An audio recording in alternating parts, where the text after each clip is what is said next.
صاحبانو بل چې کومه ضروری خبره او اهمه مسله ده او نن سبا میډیکلی یو خبره ده هر پروفیسر او ډاکټر ځان نه یو مفتی صاحب جوړ کړی دی او بس هغه په کلینیک کې یو 200 روپۍ هغه تا ګټي یا ورته ملاوږي او فتوا لار کچ نه نستن او پستن باندې خو روزه چې بالکل نه ماته کی ګوره زار ته یو خبره کوم تاسو بم ذهن کې وایي چې بعض علماء تکینو هغه چې پستن باندې روزه نه ماتهږي او مفتی صاحب تلګیای چې پستن باندې روزه ماتهږي او دا خبره د تاسو بجا دا استراب کیو تکلیف کیو د چا خبره ومنو کوم طرف تلاټ شو زارتن دا مسلې تحقیق کړم دا تحقیق تاسو وګورئ چې دا خبره ز کومه دا څنګه ده تاسو په ټول ماشاءالله ایجوکیټډ دي ګوره دا یاد لرئ په کتاب کې لاندې مولایانو کتابونه نار ته خیامه هغه له اعتبار نشته د فقهاو د تابعینو د تبع تابعینو هغه کتابونه ورته خیامه په کتابونو کې چې کوم اصل کتابونه دي پاغي کې دا خبره نشته چې په انجیکشن یا په ډراپ باندې په مټ کې یا پرک کې روزه ماتهږي یا نه ماتهږي دا مسله پکې نشته لکه دی الفاظ باندې الله په کتابونو کې یو قانون ذکر دی د دغه قانون زده کړئ بیا د دغه قانون پوښتنه تاسو میډیکلی چې کوم لوی پروفیسوران دي تاسو یې هغوی نه وکړئ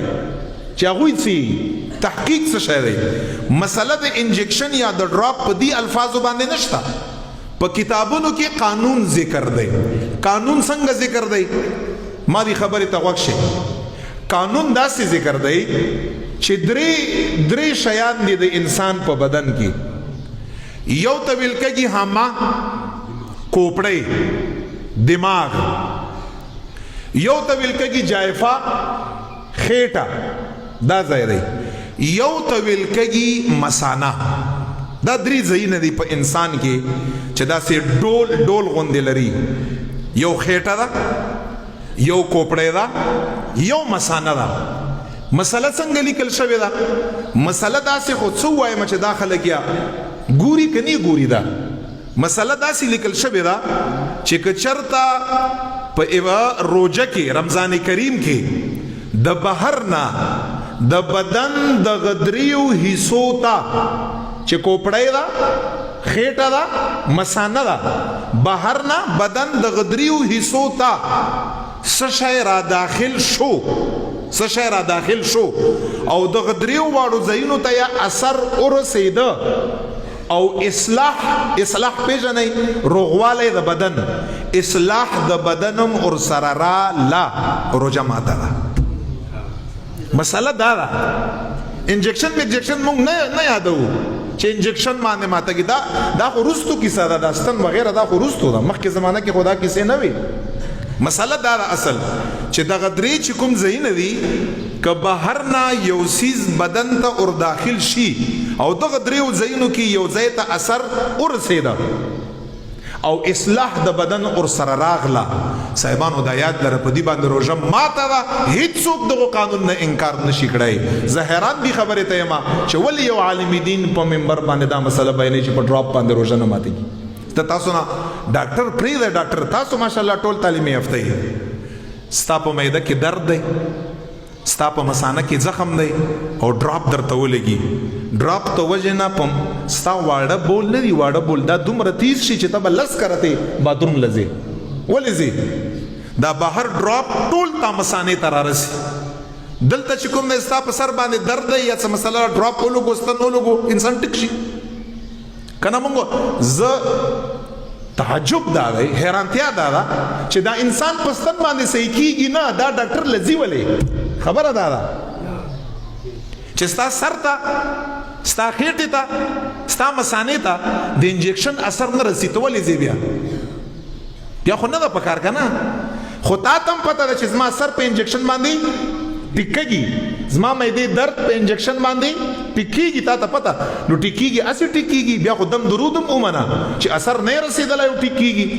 بیا خو دم درود هم دغه شی دی بس بهر نه کف وکړه ټیک شي ولې ټیک شي اثر ورسي اسی ټیکی کی سوال نه پیدا کی انجیکشن مو لګاو اثر اور رسید نه بیا دا ولی ولګاو ضرورت شته اثر رسی زما استا ډایرک په مټ کی لہذا بل تپوس زستا سنا دا کړم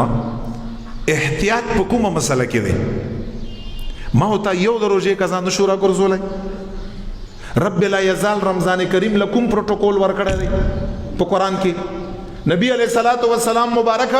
کوم پروتوکول رمضان کریم لور کړی تاسو ته دا پته ده پیغمبر علیہ الصلوۃ والسلام څه فرمایي کوم یو انسان حدیث کې راځي یو روزه یو خړه قصدن عمدن نبی علیہ السلام فرمایي چې دا انسان ټول عمر روزه ونسی دومره ثواب نشي حاصلولای چې څومره ثواب الله جل جلاله په یو روزه د رمضان کریم باندې ولور څومره اهمیت یې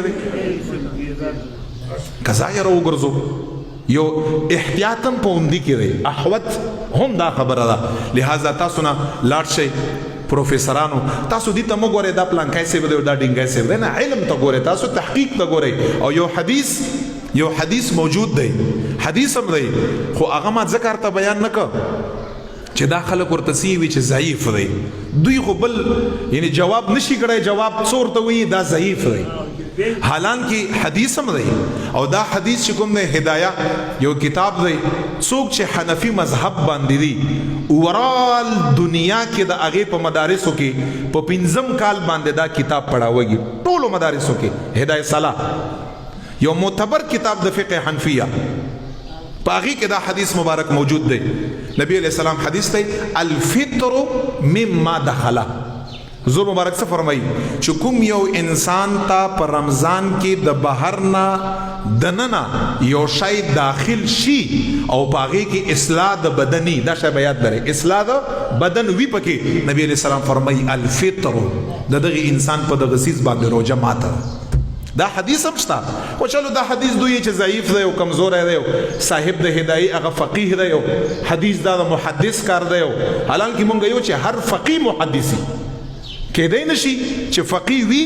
او محدث ني خود دوی خبره چې کوم دوی ټال مټول خلکو سره کا ما هغه خبره مو نکړه قانون مارته بیان کې چې قانون دا دی لہذا خپل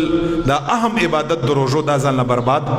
دا ځان نه کړی بس که تکلیف ورته ستنم ولګو که په مټ کې که پرک کې ډراپم ولګو دا مونږ فقه حنفیه دا بریل یا دیوبند یا د پلانکیه وابي خبره نه ده دا فقه چې څوک په مذهب باندې ټینګي او حنفي مذهب مني امام اعظم ابو حنیفه استدلال باندې یا اعتمادي مونږ خوشته په الحمدلله هغه دا مسله بیان کړی دا دغه فقه دا مسله بیان کړی چې دغه دریو زیو ته اثر اور سی پاغه باندې رمضان کریم روزه ماتيږي او عجیب خبره بل ارته وکړم کو دوی ته وایي دا څوک چوي چې نه ماتيږي چې کتا چا طاقت ډراپ تاسو دا پښتنه تر وکړئ زی کچا طاقت ډراپ سړی کمزور دی رمضان کې لک طاقت ورشمه ډراپ یې ولګاو روزه په ماتېږي دوی یې او روزه په ماتېږي په طاقت ډراپ باندې ماتېږي ولې ماتېږي چې طاقت ډراپ چې کوم دی هغه معدې ته رسي ها طاقت ډراپ ته معلوم ده چې دا د معدې لړ دی او موږ ستنې تنه دا څه عجیب خبره چې انسان له توانایي ورکي چې وګوره چې ډراپ ورته ولګي سړی لګ رانیخ شي کنه لګ را طاقت کې شي بلډ پریشر خو دغه اثر دی کنه اثر رسی چې د طاقت داسې خو نه دلته رګونه دي طاقت ډراپ والا ځان لرګ دی خو دغه یو رګ دی ما ته ماشومتوب نه غریب راټینګ کړی دی یا داسې له وټسه یا داسې له وټسه یا داسې له وټسه هم دغه رګونه دي کستن دا کو طاقت ډراپ دی کو پلان دی 1 2 3 نشته په 1 نمبر طاقت ته پاره رګ 2 نمبر ستند په کوم چې ور برابر شو په ډراپ کې چې کوم ور برابر شو که پستن کې کوم ور برابر شو نو طاقت ډراپ رسی او د صحت او دغه د پاره نه رسی دلته ولاړی رمضان کریم چې تیر شي دغه نه پس بیا ته درورسي دا تبعی چې مفتی صاحب هغه هم علما دي دا خبره ولې نه کا دیم جواب ورته کړم ام علما دا ولې نه کا څوک چې عقیده پروموټ کوي دا ماته استباروي چا سره چې د فرقې غمی کنه فرقې هغه دا خبرې نشي کړای او چا سره چې دین او د اسلام غمی ادا خبرې کړای شي بیا موږ سره د فرقې غم نشته که چا زړه خپکږي کو خوشاله خپل کار وکړي موږ یې سکو مسله چې کومه او خپشي ما پلان کې دا یاد لري علما دلیل نه دی تایید دی دا یی کنه چې موږ علما ولیکلي دي پلانکی لیکلی پلانکی علما په تور د دلیل باندې نشي پیش کوله په تور د تایید باندې پیش کوله چې اسه خبره په مضبوطه شي دلیل قران حدیث اجماع د صحابه او مذهب فقه دا څلور دلایل دي او دا مسله مرته په څلورم نمبر دلیل فقه کې خدا زما د فرقې مولا کما ته ورته یو کني زه د خبره پروا نه کړم دا خپل کار بکیږي هغه پوښه زما چې کوم د صاحبانو کوم مسله ته بیان کړه غدارا چې احتیاطم پوم دي کیږي او بالکل پستن په ډراپ مټ رک په هر شی باندې دایت لره د انسان روزه ماته دا باقی زما طرف نه مسله و چې څنګه تاسو تحقیق کړي ډاکټرانو ځان نه مفتیان جوړ کړي رستان ولګو دی باندې روزه نه ماته کی معنا پلانکی مفتی او ډنګي او دایت لره دا بازي کس ګوره برای نام میخه بس شی باندې پویږي نه سنی بات بس پلانکی ویلی او پلانکی ویلی او پلانکی ویلی چرته خپلم پستر کو باندې چرته کتاب کتلای کنه صرف بس روانه چې دلیل ترو غړي والله ک دلیل خالی ورته پلانکی لیکلی دی کنه پلانکی لیکلو سره خو دین کې څه تبدیلی نه راځي علما دي ټول نیکان دي الله دې خوشاله کا خو دلیل په تور باندې غسلور شاید دی مونږ لپاره بس نو دی وجنه احتیاط وکړئ ها که تکلیف ورته وی لګوا باقی ورځ خوراک مکړه او بیا دغه ورځ سره وګرځوا قضا یې راوګرځوا خدای پاک جل جلاله د مونږ له په صحیح دین باندې د عمل او د پوهې توفیق راکا